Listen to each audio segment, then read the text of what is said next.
Hell of a stretch, huh? The Knicks are on a hell of a stretch of basketball right now. From Houston all the way down to this last game against our own Brooklyn, the New Jersey Nets.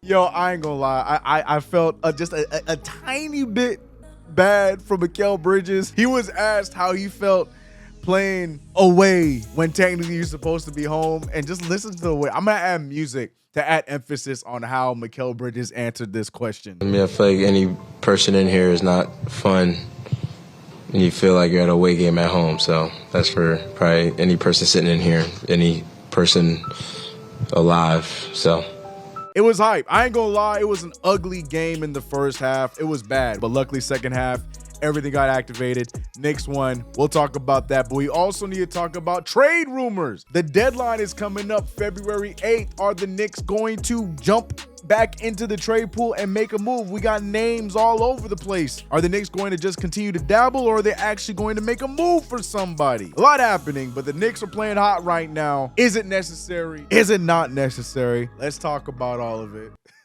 Sorry, I'm still thinking about poor Mikal, man. Anyways, run the intro.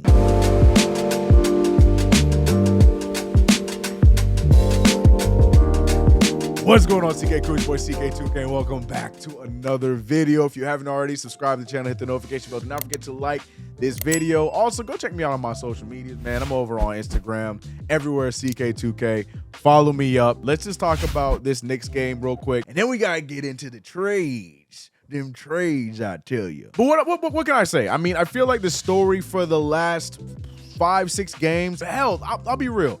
The story since the trade has been very similar. The story for the New York Knicks are big games from Julius Randle and Jalen Brunson, and hopefully Dante DiVincenzo jumps in, and or we get some help from OG Anunoby, and then that's it. I mean, we had a few games in there when Jalen Brunson was out, so we saw Deuce McBride step in and have himself some good nights, while others did not play so great, and so on and so forth. But for the most part, it's a lot of offense from Jalen and Julius, and then hopefully we get help from OG or Dante and some from the bench, right? That's for the most part what this game was like. Yes, I am building up for a conversation later on the video, but that's what this game was. You saw Jalen Brunson giving us life throughout the entirety of this game, because if there was no Jalen Brunson, there would be no second half that we saw. Jalen Brunson was carrying us from the first to the third when everyone else was trying to get figured out. Randle did have 13 points in that first half, but in the second quarter, it felt like Randle was non-existent because he didn't score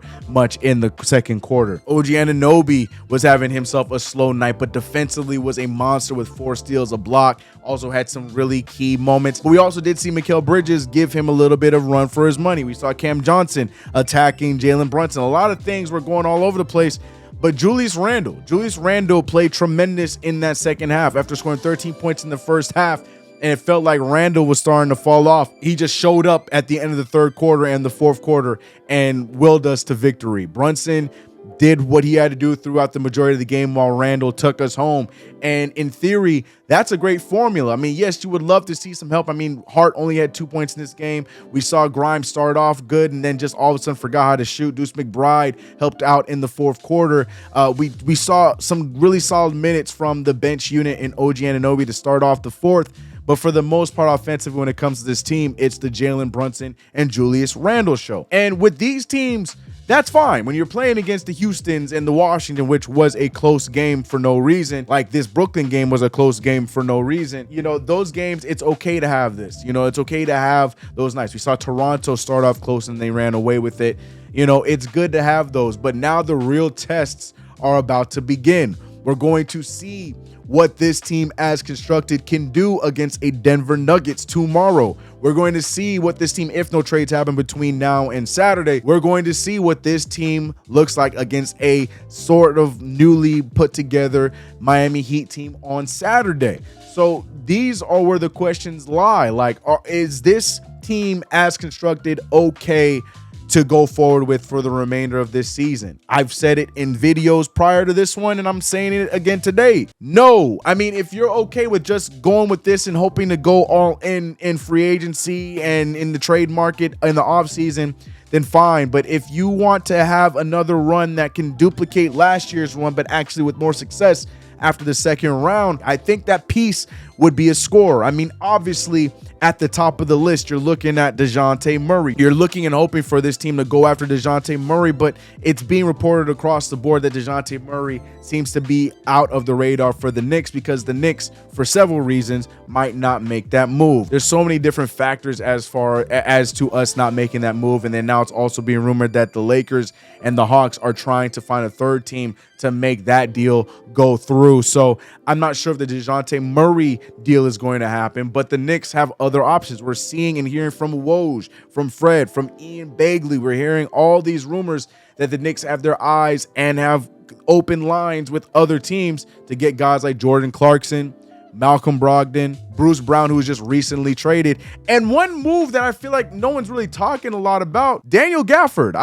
That's a move that I'm intrigued in. I think a Daniel Gafford trade would also be good. It just depends on who's included in that deal. But I'm keeping my eye open on Daniel Gafford. I think that could be something that can help us out, especially with the worry about Isaiah Hartenstein not possibly staying with the Knicks long term and him having a good free agency and we lose him. You get Daniel Gafford and you have the possibility of having Gafford and Mitchell Robinson on the same team, and long term that could be something very fun. Gafford's been having a solid few seasons with the Washington Wizards. It's just been outshined by the offense from Kyle Kuzma and the suckiness of the Wizards. But Daniel Gafford, I don't think we're getting enough conversation about that. I mean, I was reading those reports as well today, but I guess that might be hearsay, but either way. But for the most part, Jordan Clarkson, Bruce Brown, and Malcolm Brogdon, even though we're also seeing the reports that Malcolm Brogdon conversations have died down, I don't know what to believe, but any of those moves, the main key for all those players are depth. All those players bring you offense off the bench, which is what this Knicks team needs tremendously. I mean, if you're looking at it black and white for what we have right now, I can see how a lot of people could believe this team does not need to make a trade. This team is fine how it is. The team is winning, right? So that's all they see. The team is winning. We'll be fine. But you're not seeing the big picture. We haven't seen a night where Jalen Brunson and Randle are both not having a good night. We haven't seen so far, outside of when Brunson was injured, a night where you're just seeing Jalen Brunson show up, but OG Anunoby's not giving you anything, Dante DiVincenzo's not giving you anything, and the bench in Hart and the others are not showing up. We haven't seen those kind of nights yet. We saw a little peek of that against the Washington Wizards, but we were able to come out of that storm. But only imagine what that would be like if you have a more consistent scorer off the bench. It matters. That kind of play matters. Emmanuel Quickley's value matters for a team like this. You need that kind of valuable player. Look, when Emmanuel Quickley did not show up in the playoffs last year, look, that's a big example. Like, we should learn our lesson from what we just witnessed in the playoffs last season. We don't want to repeat that. We don't know if there's going to be any injuries down the line or this, that, and the third. We don't want to play that game. If we want to continue to build a roster that's going to be good overall, you got to continue to bring in those pieces.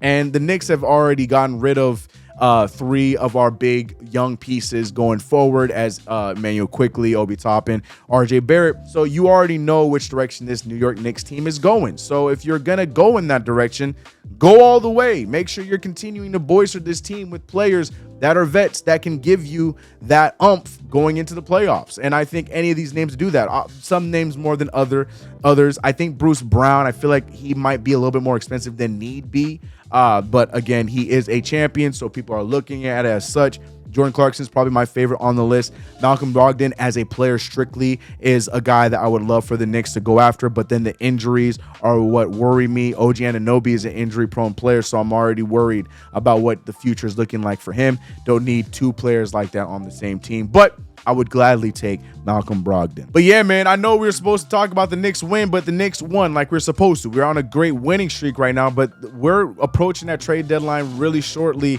and I want to bring this up before we have a big test in the Denver game tomorrow. I think a trade is necessary for me to fully believe that this team is fully put together. I mean, you just look at the up and down of like Deuce McBride. Like, this is not somebody that I confidently believe is someone I can trust if a Jalen Brunson or somebody else is not hitting his shot. Love Deuce to death. He's not there yet, because look at these stat lines. It's inconsistent. Not sold enough. Okay, how about my boy Quentin Grimes? I'm even going to put my boy in the fire. Quentin Grimes, these are his stats in the last few games. Not consistent, especially when we're talking about playoff basketball. Not enough. All right, how about y'all favorite Mr. Hustle Hart? You think this is going to be enough when it comes to no. And these are our 3 main bench pieces that I just mentioned to you right now. And we're going forward in a playoff run. That's not going to get it done in case a Randle gets triple teamed or you see the matchups, because coaching rotations and stuff like that, are going to change come playoff time, because they're going to adapt knowing these 2 guys are the Knicks' main guys. Attack them and make someone else beat us. We got to have that somebody else that's ready to beat us. OG Anunoby could be that wild card to help us, but we also need somebody else. It's important we make a deal. We can't settle with what we got right now. But what says you? Do you agree? Do you disagree? CK, stop focusing on trades. Focus on what the Knicks are doing right now. The Knicks are coming off of 5 great games, CK. Don't worry about trades. Or you agree with me, looking into the playoffs, remembering where we were at last year. Now, in no way do I believe that we're championship contention yet, but I do believe that if we make this move, it only helps us further on in the future to be able to get that last piece that can come with an already built and already established ready team to go. But let me know your thoughts in the comments below about who you want us to bring in, who you think we should look at, who you think we're missing. I purposely did not mention some other things that happened in the league, like my guy Terry Rozier going to Miami. I think that's going to be something that's going to bite us in the ass long term. And we saw Doc Rivers now going to Milwaukee. So a lot of things are going around in the Eastern Conference right now that the New York Knicks, I feel like, need to do something to make sure that they stay afloat in this Eastern Conference competition. And I think that we definitely could do that as of right now. Let me know your thoughts about everything in the comments below. If you haven't already, subscribe to the channel, hit the notification bell. Do not forget to like this video. I will see you guys tomorrow for another play-by-play Knicks versus Nuggets. I hope to see you guys here. Have a good one. Let's get it. Knicks, baby. Big win. Cold pizza like Tuesday. I got food up in the fridge. Y'all keep looking for that new wave. I think I like it how it